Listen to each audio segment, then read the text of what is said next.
అందరికీ నమస్కారం అండి. ఈసారి వీడియోలో అన్నపూర్ణ ఆర్ట్ పిక్చర్స్ బ్యానర్ మీద వచ్చిన 'అమాయకురాలు' ఈ చిత్ర విశేషాలు మాట్లాడదామండి. ముఖ్యంగా ఇది అన్నపూర్ణ ఆర్ట్ పిక్చర్స్ బ్యానర్ మీద వచ్చింది. అన్నపూర్ణ పిక్చర్స్ కాదు. ఎందుకంటే దుక్కిపాటి మధుసూదన్ రావు గారు, నాగేశ్వరరావు గారు, నవ్యగావ శ్రీనివాసరావు గారు పార్ట్నర్స్ అన్నపూర్ణ పిక్చర్స్.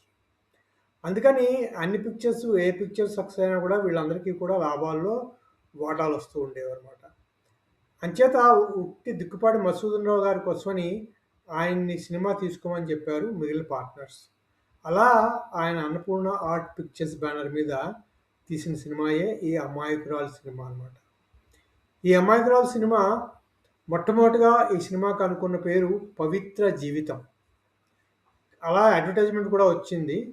కానీ అదే సమయంలో 'పవిత్ర బంధం' సినిమా వీనస్ పిక్చర్స్ వారిది రిలీజ్ అవ్వడంతో అది దీనికి దానికి పవిత్ర జీవితం, పవిత్ర బంధం అంటే క్లాష్ వస్తుందేమో, కన్‌ఫ్యూజన్ వస్తుందేమో అని ఆలోచించి సినిమా పేరు 'అమాయకురాలు'గా మార్చారు. అదండి. అలా అన్నపూర్ణ ఆర్ట్ పిక్చర్స్ మీద వచ్చిన చిత్రం 'అమాయకురాలు'.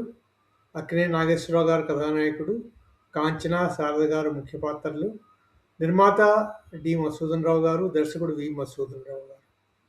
సంగీత దర్శకుడు సాలూరు రాజేశ్వరరావు గారు, ఛాయాగ్రహణం పిఎస్ సెల్వరాజు గారు. ఈ సినిమా ఒక కేంద్రంలో 100 రోజులు ఆడినట్టుంది. నాకు పోస్టర్ దొరకలేదు అంచేత చూపించలేదు మీకు పోస్టర్ ఏది. 100 రోజులు ఆడినట్టు మట్టుకుంది. తర్వాత ఇంకో విషయం ఏమిటంటే ఈ చిత్రాన్ని విడుదల చేసింది అక్కినేని నాగేశ్వరరావు గారు ప్రారంభించిన డిస్ట్రిబ్యూషన్ సంస్థ అన్నపూర్ణ ఫిలిమ్స్. అక్కినేని నాగేశ్వరరావు గారు, జగపతి రాజేంద్ర ప్రసాద్ గారు కలిసి ప్రారంభించారు 1971లో అన్నపూర్ణ ఫిలిమ్స్ సంస్థని. ఈ సంస్థ ద్వారా విడుదలైన మొట్టమొదటి చిత్రంగా 'అమాయకురాలు' చిత్రాన్ని చెప్పుకోవచ్చు. అదండి 'అమాయకురాలు' గురించిన కొన్ని ముఖ్య విశేషాలు. తర్వాత 'అమాయకురాలు' చిత్రంలోని ఇంకో విశేషం ఏంటంటే ఈ చిత్రానికి కథ, మాటలు పినిశెట్టి సమకూర్చారు 'అమాయకురాలు' సినిమాని.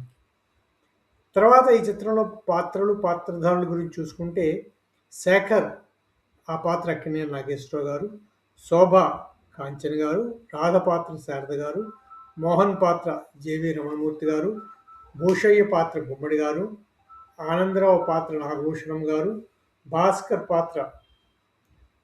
పాత్ర చంద్రమోహన్ గారు, జ్యోతి పాత్ర కుట్టి పద్మిని గారు పోషించారండి. అది ముఖ్యంగా పాత్రలు, పాత్రధారుల గురించి చూసుకుంటే. సినిమా కథ ముఖ్యంగా ఫ్లాష్ బ్యాక్‌తో స్టార్ట్ అవుతుంది. ఫ్లాష్ బ్యాక్‌లో మొత్తం కథంతా చెప్తారనమాట. ఇందులో ముఖ్యంగా శారద పాత్ర చుట్టూ కథ జరుగుతుంది. శారద శారద పాత్ర అయిన రాధ పాత్ర చుట్టూ కథ ముఖ్యంగా నడిపిస్తారు. మామూలు మామూలు సినిమాలే ఇది ఫ్యామిలీ బేస్డ్ సినిమా అని చెప్పుకోవాలి. దాంట్లోని ఈ కుట్టి పద్మిని జ్యోతి పాత్ర యాక్చువల్‌గా రాధా మోహన్‌ల కూతురు. కానీ శేఖర్, శోభల కూతురుగా పెరిగి పెద్దదవుతుందనమాట. దానికి సంబంధించిన కారణాల గురించి సినిమా మొత్తం చూపిస్తారు చివరలో. అవండి సినిమా కథ గురించి చూసుకుంటే. తర్వాత ఈ సినిమాకి సంగీతం సాలూరు రాజేశ్వరరావు గారు అనుకున్నాం కదా! సినిమాలో పాటలన్నీ చాలా బావుంటాయండి. దాశరథి గారు, కొసరాజు గారు, శ్రీనారాయణ రెడ్డి గారు ఒక పాట రాశారు. ఆరుద్ర గారు 2 పాటలు రాశారు. ముఖ్యంగా ఇందులో 'పాడిద నీ నామమే గోపాల హృదయములోనే పదిలముగా నిలిపితి నీ రూపమేరా' ఈ పాట చాలా బావుంటుంది. వీణ పాట ఇది. దాశరథి గారు రాశారు. పి. సుశీల్ గారు పాడారు. తర్వాత ఇంకో డ్యూయెట్స్ 2 ఉంటాయి. 'హలో సారు భలేవారు', 'చెలి వలపు తెలుసుకోరు', 'కొంటిపిల్ల కోరుకున్న జంట దొరికింది'. ఈ 2 నాగేశ్వరరావు గారు, కాంచన గారి మీద వచ్చే పాటలు ఈ 2 కూడా. అవి కూడా బావుంటాయి ఆ పాటలనమాట. తర్వాత 'నీ చూపుడు గారడి చేసినది' చంద్రమోహన్ గారి మీద తీసిన పాట. ఇది కూడా పాట బావుంటుంది. అలా సినిమాలో పాటలన్నీ బావుంటాయి. ఎందుకంటే అన్నపూర్ణ వారు, సాలూరు రాజేశ్వరరావు గారు కాంబినేషన్ అంటే పాటలు సాధారణంగా వీరందరివి బావుంటాయన్నమాట. అలా ఈ సినిమాలో పాటలు కూడా అన్నీ చాలా బాగా వచ్చినట్టు చెప్పుకోవాలండి.